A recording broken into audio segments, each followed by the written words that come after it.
Je vous parle dans cette partie de l'invitation que vous allez envoyer aux participants. Ce sera le premier point de contact avec les participants, donc la première impression c'est toujours important. L'idée c'est que l'expérience des participants soit optimale, qu'ils appréhendent de manière détendue la réunion, pas à pas et pas de stress. Il faut rendre facile et accessible la connexion à distance, qui peut parfois être un peu anxiogène, mais à la fois aussi être une invitation complète pour que les participants se sentent autonomes et disposer de tous les outils nécessaires et bien se préparer. Globalement, dans cette partie, je vais vous présenter des éléments à partager aux participants dans le cas le plus extrême où ce sont des participants qui n'ont pas du tout l'habitude, qui n'auraient jamais rejoint une réunion à distance. Donc je vais vous présenter beaucoup d'éléments à potentiellement inclure dans votre invitation.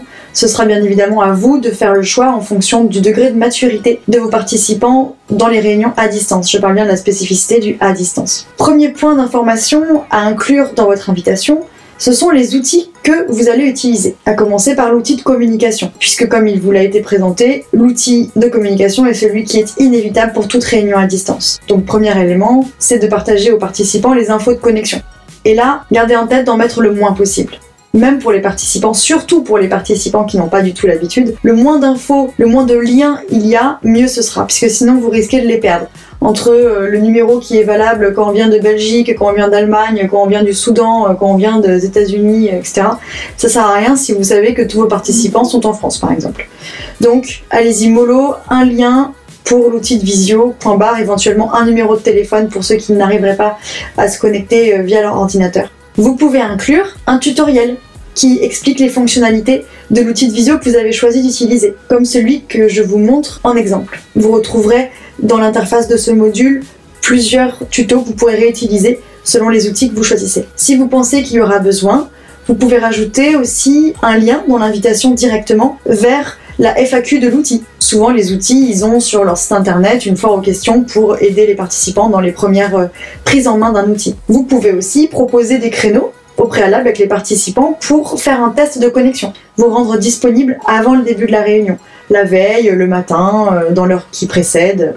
Ensuite, du point de vue des outils, il n'y a pas que l'outil de communication, il y a aussi les recommandations matérielles que vous pouvez faire à vos participants. Les mêmes qui s'appliqueront aussi à vous, comme on le verra dans une partie juste après. Donc pour vos participants, les recommandations matérielles, il y a déjà le côté informatique. Donc là, je vous le distingue en 3 niveaux, ce qui me paraît nécessaire de recommander à vos participants, ce qui est un plus, et ce qui est de l'ordre de l'option confort. D'un point de vue nécessaire, il faut indiquer aux participants s'ils vont avoir besoin absolument d'un ordinateur, ou si une tablette, voire un téléphone, peut faire l'affaire. Et parfois, on a absolument besoin aussi d'un téléphone à côté.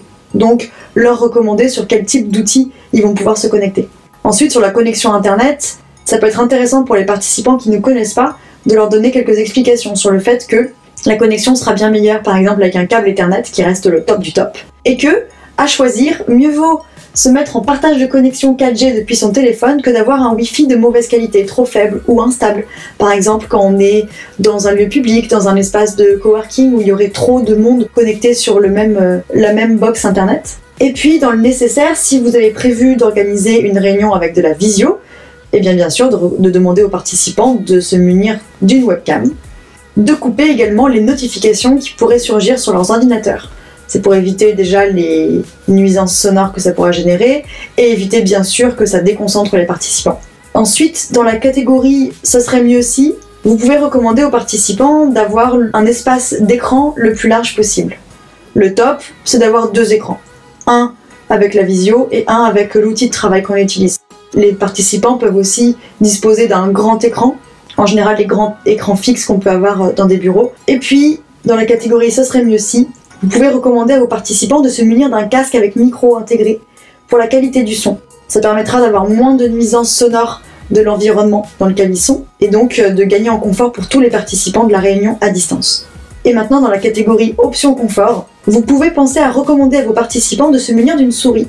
Parce que parfois, pour naviguer sur des outils de co-construction, je pense à des outils de tableau blanc comme Klaxoon ou d'autres, c'est plus facile de naviguer avec une souris qu'avec le trackpad d'un ordi portable par exemple. Donc au choix de chacun, mais pour le confort, ça peut être pas mal. Donc ça, c'était pour le côté informatique. Ensuite, il y a des recommandations que vous pouvez faire à vos participants, côté espace de travail aussi. Donc le b.a.-ba, c'est d'avoir une pièce isolée au calme des bruits extérieurs, au calme aussi des personnes extérieures qui pourraient déranger ou être dérangées par la réunion. Et puis bien sûr, pour le confort des participants, étant donné que vous n'avez pas le côté physique avec l'accueil café et d'avoir des pauses café, vous pouvez penser à eux quand même et leur recommander dans l'invitation d'avoir tous les éléments de confort dont ils auraient besoin, une bonne chaise, un pull, de l'eau à disposition, une barre de céréales. Et puis, petit plus, on vous met en lien dans le module un papier à imprimer pour les participants. Attention, réunion en cours, ne pas déranger. Deuxième sujet à aborder dans votre invitation après les outils, ce sont éventuellement les techniques d'animation gestuelle que vous auriez choisi d'utiliser comme règle de fonctionnement dans la réunion. Dans ces cas-là, si vous savez que les participants ne les connaissent pas, ça peut être intéressant de les glisser dans l'invitation pour qu'ils se familiarisent une première fois. On leur demande pas de les apprendre par cœur, mais en termes d'ancrage dans le cerveau, quand vous les représenterez au début de la réunion, ce sera plus efficace. On vous propose aussi en ressources dans le module un lien pour extraire les tags que je vous présente. Troisième sujet à aborder dans votre invitation, c'est la possibilité pour les participants de s'entraîner aux modalités à distance. Si vous utilisez un outil de co-construction en particulier et que vous pensez que les participants n'ont pas forcément l'habitude de l'utiliser, vous gagneriez un temps fou à leur proposer de s'entraîner en avance à travers une petite mission d'enregistrement en ligne ou au moins de leur envoyer un tuto d'explication de fonctionnement de l'outil avant la réunion pour qu'ils fassent une première prise en main par eux-mêmes. Donc pour la mission que vous pourriez confier, on y voit 3 intérêts. Déjà évidemment, comme je vous le présente à l'instant, ils s'entraînent à manipuler l'outil. Donc par exemple, vous les faites se connecter et vous prévoyez des consignes qui les obligent à se déplacer sur l'outil, à zoomer, dézoomer l'espace de travail, à créer une contribution. Donc selon le type d'outil, ça peut être une carte ou alors une slide ou un post-it. Et puis après, apprendre à déplacer cette contribution, le bouger de colonne, le bouger d'emplacement sur le tableau blanc. Deuxième intérêt, ça va être aussi l'occasion de faire amorcer la réflexion. Puisque à travers la petite mission que vous leur confiez au préalable, vous pourriez leur demander déjà de prendre connaissance d'un support que vous auriez glissé, ou alors de proposer des contributions qui sont déjà en lien avec le sujet, en phase d'inspiration, ou de commencer à poser des questions sur le sujet. Et puis, troisième intérêt, ça pourrait aussi vous permettre d'anticiper le brise-glace. Et donc de commencer en amont le brise-glace, par exemple, demander aux personnes de choisir un avatar parmi une banque d'images, d'écrire un post-it avec une particularité, leur lieu géographique, le pire surnom qu'on leur a jamais donné ou d'autres choses. Si vous choisissez de leur confier une mission préalable, et donc vous allez leur partager un lien de connexion à l'outil de co-construction dans l'invitation, dans ces cas-là, pensez à leur donner un lien qui ne contienne que la mission que vous allez leur confier, et non pas un lien vers l'espace global sur lequel vous êtes en train de travailler pour préparer l'espace numérique sur lequel vous allez travailler tous ensemble dans la réunion. Parce que potentiellement, ça pourrait les perdre, ça pourrait dévoiler des choses que vous auriez aimé garder en suspense jusqu'au jour de l'animation, ou alors c'est encore trop brouillon, vous n'avez pas encore tous les éléments bien au clair.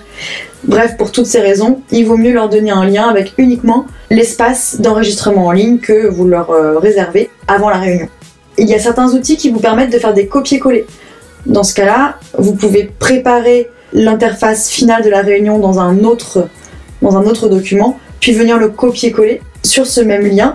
Et donc le jour de la connexion pour la réunion, les participants pourront tout simplement récupérer le premier lien. Et il n'y aura pas à leur partager un second lien. Si l'outil que vous utilisez ne le permet pas, dans ces cas-là, vous pourrez tout simplement donner un second lien au début de la réunion, en leur expliquant que le premier lien était uniquement pour l'enregistrement en ligne. Autre point que vous pouvez aborder dans l'invitation, c'est l'amorce sur le sujet qu'on va aborder dans la réunion. Comme je vous le disais dans la partie juste avant sur le fait de pouvoir s'entraîner en avance sur l'outil, même au-delà de ça, sans s'entraîner sur l'outil, vous pourriez dès l'invitation amorcer la réflexion des participants pour gagner du temps et démarrer plus efficacement dès le début de la réunion. Parce que les réunions à distance, on a vu qu'elles étaient plus courtes, donc il fallait optimiser, et dans ces cas-là, ça peut être intéressant de démarrer le diesel avant la réunion, vous amorcez la réflexion, et au démarrage, paf, on est au taquet, et on commence direct avec des éléments. Donc dans ces cas-là, ça peut être lire un document, préparer un retour sur un sujet, poser des questions en avance, préparer des propositions. Dernier point utile dans l'invitation, ça aurait même pu être le premier, tellement c'est classique, c'est bien sûr toutes les infos classiques qui sont partagées dans une invitation. Les infos sur la date et les heures de la réunion, les participants qui sont concernés, l'objectif et le déroulé que vous présentez de la réunion, les ressources nécessaires dont les participants pourraient avoir besoin. Donc voilà, tout le panel des informations utiles à glisser dans l'invitation. Dans les ressources de ce module, un ordre du jour tout prêt pour les réunions du quotidien que vous pourriez remplir et envoyer directement aux participants en l'état. Notre intention a été de vous préparer un ordre du jour qui soit à la fois complet et synthétique. Donc ça englobe tout ce que je viens de vous présenter sur les différents points à aborder dans une invitation. En revanche, c'est un support qui tient sur une page, donc qui est synthétique. C'est dans le cas de figure où vous n'avez pas besoin d'en écrire des tartines. D'où le côté réunion du quotidien.